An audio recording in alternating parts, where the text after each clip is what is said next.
today we will continue our chapter number 1. In chapter number 1 our resources and the development.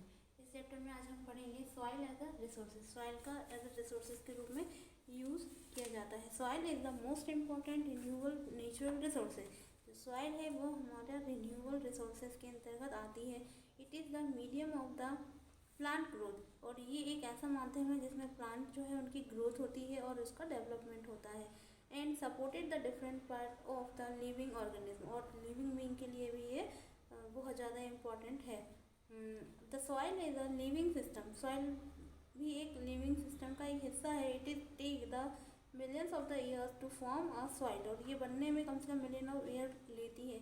Up to the few centimetre to the depth relieve the parent rock or the bedrock, climate and the vegetation and the other form of the lifetime are important. The factor these are formation of the soil. Soil को बनाने के लिए बहुत सारे factor जो है responsible हैं. The various forces of the nature such as the changes of the temperature. जैसे टेम्परेचर का चेंज होना और कुछ एक्शन रनिंग वाटर के कुछ एक्शन होना, विंड होना, ग्लेशियर्स का होना and the activities of the decomposer की कुछ एक्टिविटीज़ होना and the contribution to formation of the soil. Soil के बनने में ये सब एक अपनी भूमिका निभाते हैं. The chemical and the organic changes with the take place. कुछ केमिकल और ऑर्गेनिक जो चेंजेस हैं वो होते हैं इसके अंदर. Soil are the equally important. Soil भी हमारे लिए बहुत इम्पोर्टेंट है.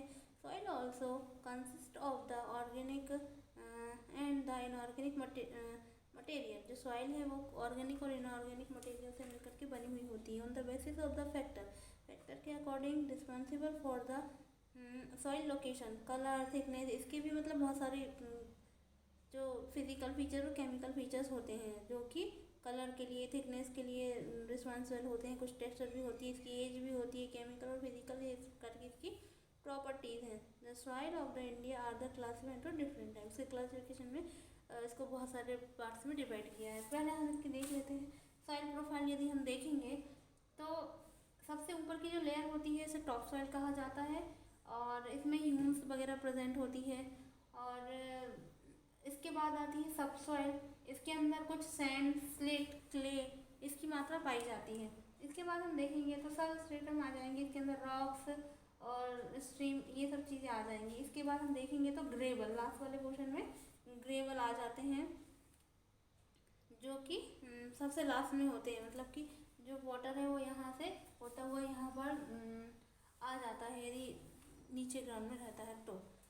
इसके बाद हम देखेंगे इसकी क्लासिफिकेशन देखेंगे सॉइल का.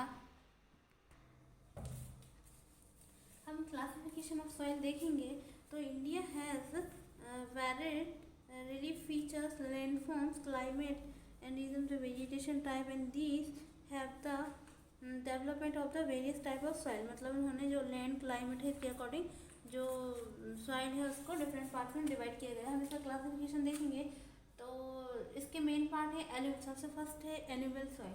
एल्यूवियल सॉइल को भी दो भागों में डिवाइड किया गया है, बांगर और खादर. इसके बाद आती है ब्लैक सॉइल.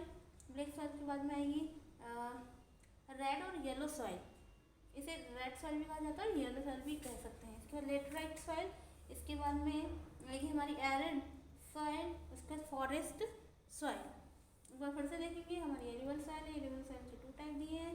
इसके बाद आती है हमारी ब्लैक सॉइल, इसके बाद रेड सॉइल या फिर येलो सॉइल, इसके बाद लेटराइट सॉइल और एडिड सॉइल. उसके बाद में आएगी forest soil.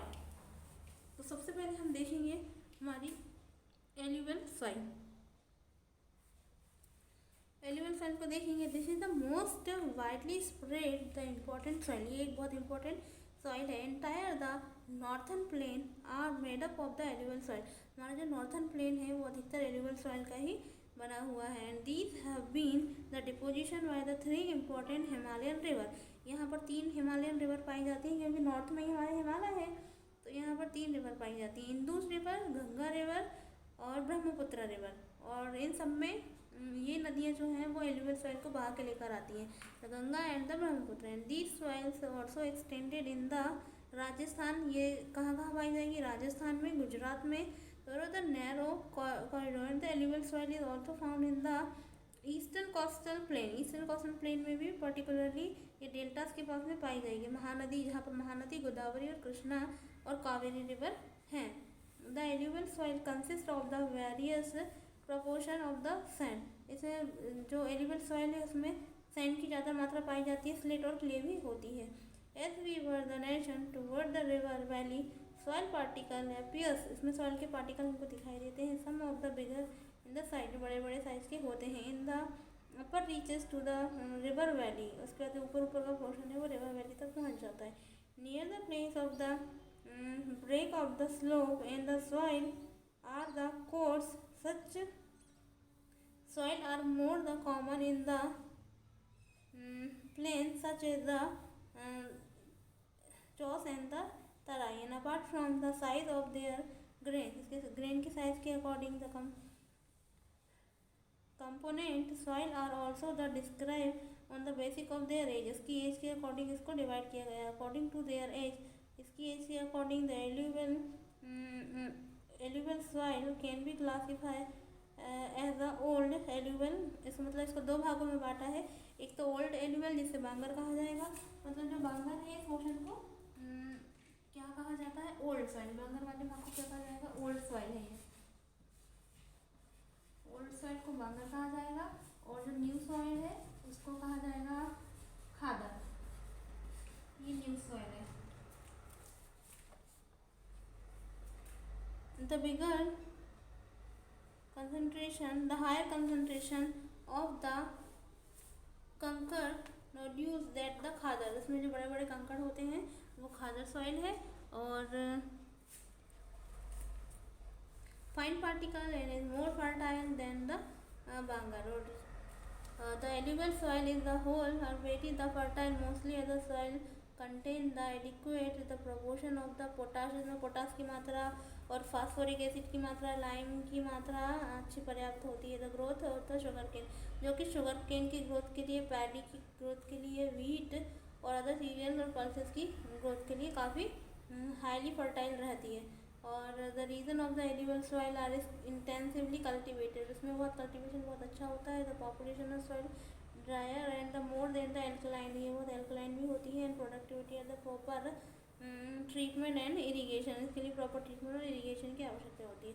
It's enough for today, we will continue tomorrow. Thank you so much.